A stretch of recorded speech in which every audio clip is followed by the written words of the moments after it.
নমস্কার বন্ধুরা, game and ব্লগসে আপনাদের সবাইকে স্বাগত জানাই।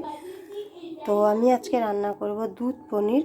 তার জন্য আমি এখানটাতে এই যে চামচটা দেখছেন, এই চামচটার 2 চামচ চারমগজ, 7 টুকরো কাজু বাদাম আমি 2টো টুকরো করে নিয়েছি, মাঝখান থেকে ভেঙে নিয়েছি, 5টা কাঁচা লঙ্কা, 2 টুকরো মানে 4 টুকরো আদা, আর এই চামচটারই 2 চামচ পোস্ত। এবার এগুলোকে একসাথে মিক্সিতে পিষে নেব।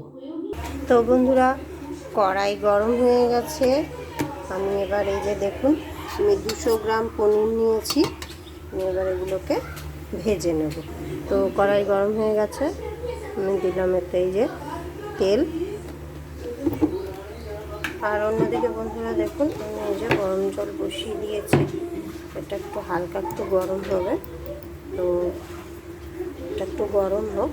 এবার আমি এই পনিরগুলোকে তেলে ভেজে নেব। তো বন্ধুরা দেখুন, আমার পনিরগুলো ভাজা হয়ে যাচ্ছে। আর একটুখানি সময় রাখবো, তারপরে এগুলোকে তুলে নেব। এই যে গরম জলটা দেখুন, গরম জল পেয়ে গেছে। নুন এতে দিচ্ছি 1 চামচ নুন।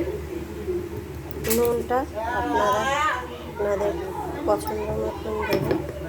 তো বন্ধুরা, দেখুন, আমি ওই জলের মধ্যে যে নুন দিয়েছিলাম সেটাতে আমি এই পনিরগুলো ভিজিয়েছি, যেন এতে ইয়েটা ভালো করে হয়। তো বন্ধুরা, আমি এবার তেলে দেব। আমি তেলে দিচ্ছি একটু জিরে, দেখুন, একটা তেজপাতা ফাটিয়ে নিয়েছি, দিয়ে দিলাম। আর গরম মশলা নিয়েছি, একটু দারচিনি, দুটো এলাচ ছোটো, এটা দিয়ে দিলাম। এবার আমি তেলে দেবো বেটে রেখেছিলাম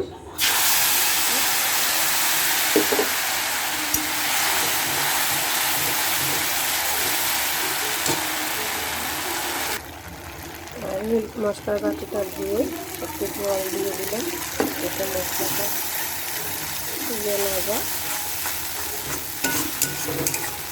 আর গ্যাসের ফ্লেম সবসময় মিডিয়াম টু লো করে রাখবেন। তো আমি এবার এটাকে ঢেকে দিচ্ছি একটুখানি সময়ের জন্য। এবার আমি এটা দিচ্ছি একটু জিরের গুঁড়ো, একটু ধনিয়ার গুঁড়ো দিয়ে এবার এটাকে ভালো করে মিশিয়ে নিচ্ছি।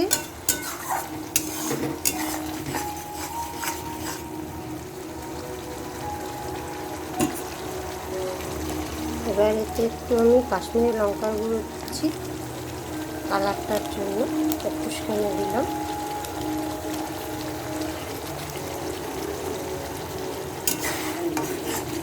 একটু মিশিয়ে দিলাম, দিয়ে এটাকে আমি একটু ঢেকে দিচ্ছি। তো বন্ধুরা, দেখুন, তেল ছেড়ে এসেছে।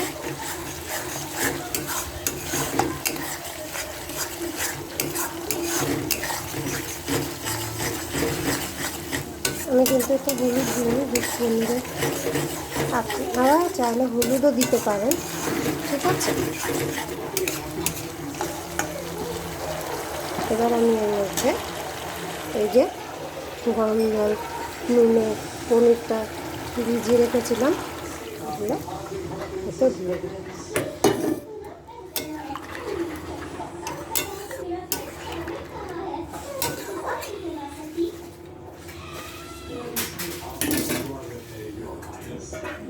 এবার এটাকে কিছুক্ষণের জন্য ঢেকে দেব। বন্ধুরা, আমি এবারে একটু দিচ্ছি চিনি। বন্ধুরা, এটা ফুটে উঠেছে দেখুন। এবার আমি মিক্সিতে পেস্ট করেছিলাম, এর মধ্যে আমি দুধটা দিয়েছি, এই দুধটাতে ঢেলে দিলাম।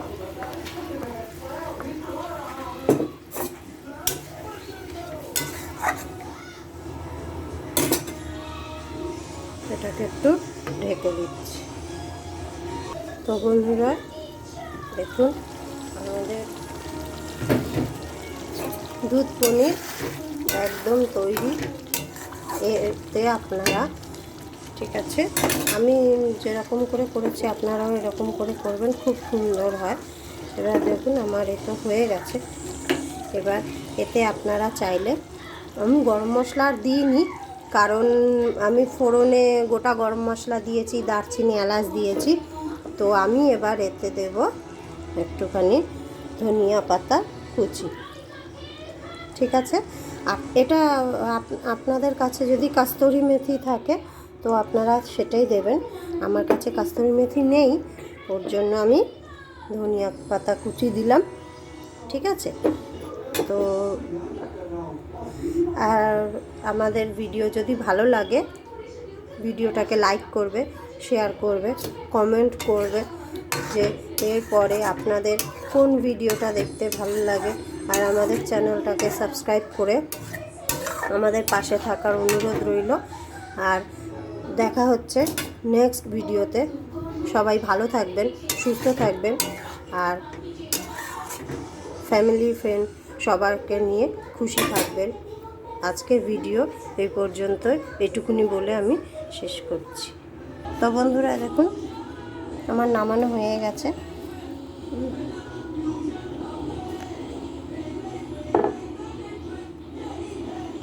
থ্যাংক ইউ বন্ধুরা।